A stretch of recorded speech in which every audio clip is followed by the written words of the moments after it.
and more importantly, the marijuana conspiracy. To do that, I'm going to read an article by Doug Yerke titled The Marijuana Conspiracy, The Real Reason Hemp is Illegal. You can find it at IlluminatiNews.com. And it begins. Marijuana is dangerous. Pot is not harmful to the human body or mind. Marijuana does not pose a threat to the general public.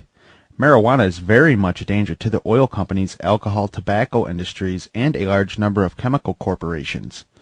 Various big businesses with plenty of dollars and influence have suppressed the truth from the people. The truth is, if marijuana was utilized for its vast array of commercial products, it would create an industrial atomic bomb. Entrepreneurs have not been educated on the product potential of pot. The super rich have conspired to spread misinformation about an extremely versatile plant that, if used properly, would ruin their companies. Where did the word marijuana come from? In the mid-1930s, the M word was created to tarnish the good image and phenomenal history of the hemp plant. As you will read, the facts cited here with references are generally verifiable in the Encyclopedia Britannica, which was printed on hemp paper for 150 years. All school books were made from hemp or flax paper until the 1880s. It was legal to pay taxes with hemp in America from 1631 until the early 1800s. Refusing to grow hemp in America during the 17th and 18th centuries was against the law. You could be jailed in Virginia for refusing to grow hemp from 1763 to 1769. George Washington, Thomas Jefferson, and other founding fathers grew hemp. Benjamin Franklin owned one of the first paper mills in America, and it processed hemp. Also, the War of 1812 was fought over hemp. Napoleon wanted to cut off Moscow's export to England. For thousands of years, 90% of all ships, sails, and rope were made from hemp. The word canvas is Dutch for cannabis. 80% of all textiles, fabrics, clothes, linen, drapes, bedsheets, etc. were made from hemp until the 1820s with the introduction of the cotton gin. The first Bibles, maps, charts, Betsy Ross's flag, the first drafts of the U.S. Declaration of Independence, and the Constitution were made from hemp. The first crop grown in many states was hemp. 1850 was a peak year for Kentucky, producing over 40,000 tons. Hemp was the largest cash crop until the 20th century. Oldest known records of hemp farming go back to 5,000 years in China, although hemp industrialization probably goes back to ancient Egypt. Rembrandt's, Gainsborough's, Van Gogh's, as well as most early canvas paintings were principally painted on hemp linen. In 1916, the U.S. government predicted that by the 1940s all paper would come from hemp and that no more trees need to be cut down. Government studies report that 1 acre of hemp equals 4.1 acres of trees. Plans were in the works to implement such programs. Quality paints and varnishes were made from hemp seed oil until 1937. 58,000 tons of hemp seeds were used in America for paint products in 1935. Henry Ford's first Model T was built to run on hemp gasoline, and the car itself was constructed from hemp. On his large estate, Ford was photographed among his hemp fields. The car, grown from the soil, had hemp plastic panels whose impact strength was 10 times stronger than steel. In 1938, on the cover of Popular Mechanics, the title read, "Hemp Called Billion-Dollar Crop." It was the first time a cash crop had a business potential to exceed $1 billion. Mechanical Engineering magazine published an article entitled "The Most Profitable and Desirable Crop That Can Be Grown." It stated that if hemp was cultivated using 20th century technology, it would be the single largest agricultural crop in the United States and the rest of the world. The following information comes directly from the United States Department of Agriculture's 1942 14-minute film encouraging and instructing patriotic American farmers to grow 350,000 acres of hemp each year for the war effort. When Grecian temples were new, hemp was already old in the service of mankind. For thousands of years, even then, this plant had been grown for cordage and cloth in China and elsewhere in the East. For centuries prior to about 1850, all the ships that sailed to the western seas were rigged with hempen rope and sails. For the sailor, no less than the hangman, hemp was indispensable. Now with Philippine and East Indian sources of hemp in the hands of the Japanese, American hemp must meet the needs of our Army and Navy as well as of our industries. When the Navy's rapidly dwindling reserves are gone, American hemp will go on duty again. Hemp for mooring ships, hemp for tow lines, hemp for tackle and gear, hemp for countless naval uses both on ship and shore, just as in the days when Old Ironside sailed the seas victorious with her hempen shrouds and hempen sails. Hemp for victory. Hemp cultivation and production do not harm the environment. The USDA Bulletin No. 404 concluded that hemp produces 4 times as much pulp with at least 4 to 7 times less pollution. It has a short growing season. It can be grown in any state. The long roots penetrate and break the soil to leave it in perfect condition for the next year's crop. The dense shock of leaves 8 to 12 feet above the ground chokes out weeds. Hemp, this new crop, can add immeasurably to American agriculture and industry. In the 1930s, innovations in farm machinery would have caused an industrial revolution when applied to hemp. This single resource could have created millions of new jobs, generating thousands of quality products. Hemp, if not made illegal, would have brought America out of the Great Depression. William Randolph Hearst and Hearst Paper Manufacturing Division of Kimberly-Clark owned vast acreage of timberlands. The Hearst Company supplied most paper products. Patty Hearst's grandfather, a destroyer of nature for his own personal profit, stood to lose billions because of hemp. In 1937, DuPont patented the processes to make plastics from oil and coal. DuPont's annual report urged stockholders to invest in its new petrochemical division. Synthetics such as plastics, cellophane, celluloid, methanol, nylon, rayon, Dacron, etc. can now be made from oil. Natural hemp industrialization would have ruined over 80% of DuPont's business. Andrew Mellon became Hoover's Secretary of the Treasury and DuPont's primary investor. He appointed his future nephew-in-law, Harry J. Anslinger, to head the Federal Bureau of Narcotics and Dangerous Drugs. Secret meetings were held by these financial tycoons. Hemp was declared dangerous and a threat to their billion-dollar enterprises. For their dynasties to remain intact, hemp had to go. These men took an obscure Mexican slang word, marijuana, and pushed it into the consciousness of America. A media blitz of yellow journalism raged in the late 1920s and 1930s. Hearst's newspapers ran stories emphasizing the horrors of marijuana. The menace of marijuana made headlines. Readers learned that it was responsible for everything from car accidents to loose morality. Films like Reefer Madness, Marijuana, Assassin of Youth, and Marijuana, the Devil's Weed, were propaganda designed by these industrialists to create an enemy. Their purpose was to gain public support so that anti-marijuana laws could be passed.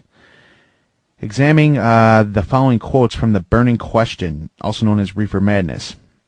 It states that marijuana is a violent narcotic, causes acts of shocking violence, causes incurable insanity, has soul-destroying effects, and a man under the influence of the drug killed his entire family with an axe. More vicious, more deadly even than those soul-destroying drugs, heroin and cocaine, is the menace of marijuana. Reefer Madness did not end with the usual "the end." The film concluded with these words plastered on the screen: "Tell your children." In the 1930s, people were very naive, even to the point of ignorance. The masses were like sheep waiting to be led by the few in power. They did not challenge authority. If the news was in print or on the radio, they believed it had to be true. They told their children, and their children grew up to be the parents of the baby boomers. On April 14, 1937, the prohibitive marijuana tax law, or the bill that outlawed hemp, was directly brought to the House Ways and Means Committee. This committee is the only one that can introduce a bill to the House floor without it being debated by other committees. The chairman of the Ways and Means, Robert Doughton, was a DuPont supporter. He ensured that the bill would pass Congress. Dr. James Woodward, a physician and attorney, testified too late on the behalf of the American Medical Association. He told the committee that the reason the AMA had not denounced the marijuana tax law sooner was that the association had just discovered that marijuana was hemp. Few people at the time realized that the deadly menace that they had been reading about on Hearst's front page was in fact passive hemp. The AMA understood cannabis to be a medicine found in numerous healing products sold over the last 100 years. In September of 1937, hemp became illegal. The most useful crop known became a drug, and our planet has been suffering ever since. Congress banned hemp because it was said to be the most violence-causing drug known. Anslinger, head of the Drug Commission for 31 years, promoted the idea that marijuana made users act extremely violent. In the 1950s, under the communist threat of McCarthyism, Anslinger now said the exact opposite. Marijuana will pacify you so much that soldiers would not want to fight. Today, our planet is in desperate trouble. Earth is suffocating as large tracts of rainforest disappear. Pollution, poisons, and chemicals are killing people. These great problems could be reversed if we industrialized hemp. Natural biomass could provide all of the planet's energy needs that are currently supplied by fossil fuels. We have consumed 80% of our oil and gas reserves. We need a renewable resource. Hemp could be the solution to soaring gas prices. Hemp has a higher quality fiber than wood fiber. Far fewer caustic chemicals are required to make paper from hemp than from trees. Hemp paper does not turn yellow and is very durable. The plant grows quickly to maturity in a season where trees take a lifetime. All plastic products should be made from hemp seed oil. Hemp and plastics are biodegradable. Over time, they would break down and not harm the environment. Oil-based plastics, the ones we are very familiar with, help ruin nature. They do not break down and will do great harm in the future. The process to produce the vast array of natural plastics will not ruin the rivers as DuPont and other petrochemical companies have done. Ecology does not fit in with the plans of the oil industry and the political machine. Hemp products are safe and natural.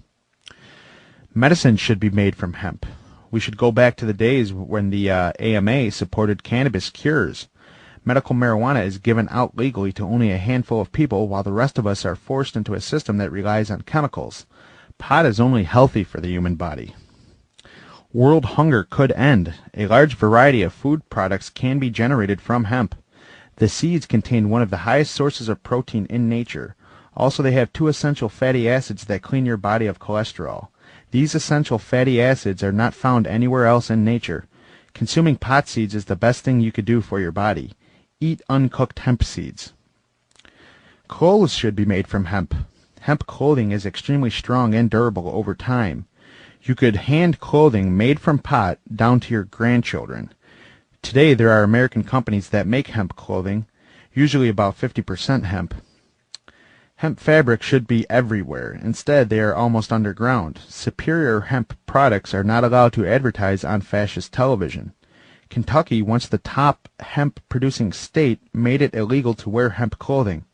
Can you imagine being thrown into jail for wearing quality jeans? The world is crazy, but that does not mean that you have to join the insanity. Get together, spread the news, tell people, and then include your children, the truth. Use hemp products, eliminate the word marijuana, realize the history that created it. Make it politically incorrect to say or print the M word. Fight against propaganda designed to favor the agenda of the super rich and the bullshit. Hemp must be utilized in the future. We need a clean energy source to save our planet. The liquor, tobacco, and oil companies fund more than $1 million a day to the Partnership for a Drug-Free America and other similar agencies. We have all seen their commercials. Now their motto is, "It's more dangerous than we thought." Lies from the powerful corporations that began with Hearst are still alive and well today. The brainwashing continues. Now the commercials say, if you buy a joint, you contribute to murders and gang wars. The latest anti-pot commercials say, if you buy a joint, you are promoting terrorism.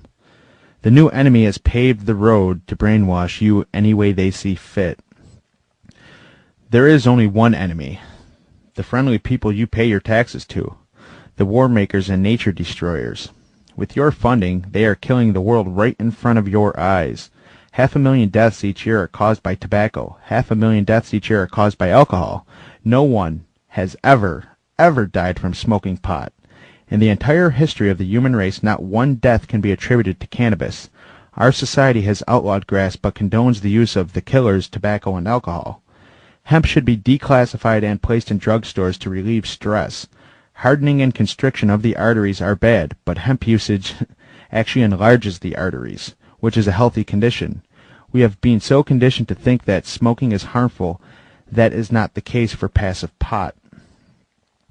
Ingesting THC, hemp's active agent, has a positive effect, relieving asthma and glaucoma. A joint tends to alleviate the nausea caused by chemotherapy. You are able to eat on hemp. This is a healthy state of being. The stereotype for a pothead is similar to a drunk, bubble brain.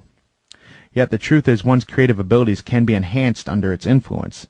The perception of time slightly slows and one can become more sensitive. You can more appreciate all arts, be closer to nature, and generally feel more under the influence of cannabis. It is, in fact, the exact opposite state of mind and body as the drunken state. You can be more aware with pot.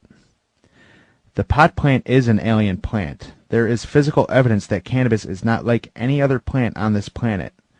One could conclude that it was brought here for the benefit of humanity. Hemp is the only plant where the males appear one way and the females appear very different, physically. No one ever speaks of males and females in regard to the plant kingdom because plants do not show their sexes, except for cannabis. To determine what sex a certain normal earthly plant is, you have to look internally at its DNA. A male blade of grass physically looks exactly like a female blade of grass. The hemp plant has an intense sexuality. Growers know to kill the males before they fertilize the females. Yes, folks, the most potent pot comes from horny females. The reason this amazing, very sophisticated extraterrestrial plant from the future is illegal has nothing to do with how it physically affects us.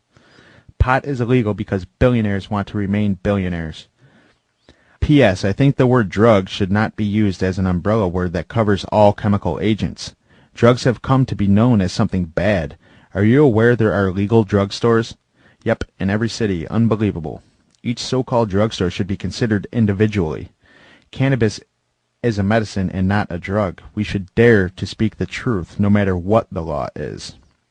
Now, I have to say, that was a very, very interesting and informative article. Of course, now we no longer have medical marijuana being given out to sick patients due to the recent Supreme Court ruling, which is in itself, of course, horseshit. They would rather have these people get blasted with radiation than just to sit down and puff on a joint. And of course that's all engineered to be that way so they can put these chemotherapy patients back onto the cancer drugs and just keep them in a cycle of pill popping for the rest of their life. But we all know that, don't we, folks? That'll wrap up this segment.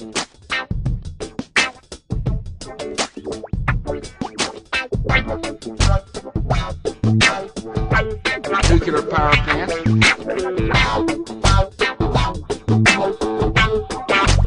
Nuclear power plant. Nuclear power plant.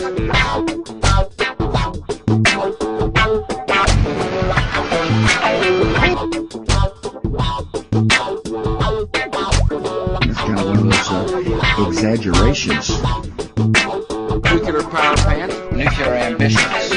We cannot let terrorists and rogue nations hold this nation hostile or hold our allies hostile.